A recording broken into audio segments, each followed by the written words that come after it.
Nous poursuivrons cette force maléfique jusqu'à ses propres terres, envahirons son cœur occidental et lutterons pour la vaincre. Ça vous fait peur? C'est normal. Et ces mots sont ceux d'Hassan al-Banna, le fondateur de la confrérie des frères musulmans.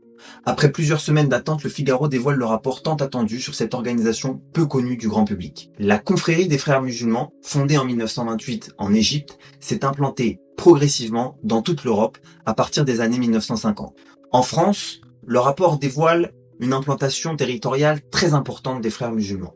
139 lieux de culte seraient affiliés à la confrérie, auxquels s'ajouteraient 68 mosquées considérées comme branches de la mouvance. Une présence dans 55 départements touchant environ 91 000 fidèles. Dès l'origine, l'organisation a deux objectifs fondamentaux: la création d'un État islamique mondial et l'application de la charia. Le secteur éducatif constitue la priorité de la branche française des frères musulmans et les enquêteurs ont identifié 815 écoles coraniques sur notre territoire.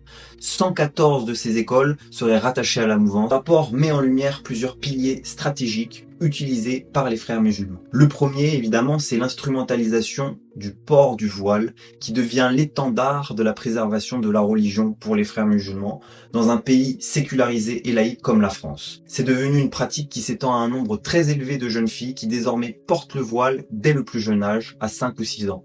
Deuxièmement, il y a l'accusation d'islamophobie pour empêcher toute critique et enfermer nos concitoyens musulmans dans une position victimaire. Troisièmement, la prédication numérique avec de nombreux influenceurs islamistes qui diffusent des contenus radicaux touchant des centaines de milliers de jeunes. Quatrièmement, évidemment, l'exploitation du conflit israélo-palestinien avec une instrumentalisation de la cause palestinienne pour coaliser les pays arabes contre l'Occident. Depuis les attaques du 7 octobre 2023, le rapport constate d'ailleurs une montée des activités antisionistes et des propos antisionistes au sein des mosquées. Certains imams proclament leur amour pour le Hamas sans aucun problème.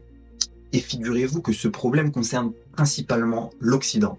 Les pays musulmans, eux, sont beaucoup moins touchés que nous par ces dérives totalitaires. Et la confrérie concentre désormais ses efforts en Europe. Il faut donc que nos responsables politiques prennent des mesures fermes face à cette organisation qui dévoie la religion musulmane pour imposer une idéologie totalitaire en parfaite contradiction avec nos valeurs.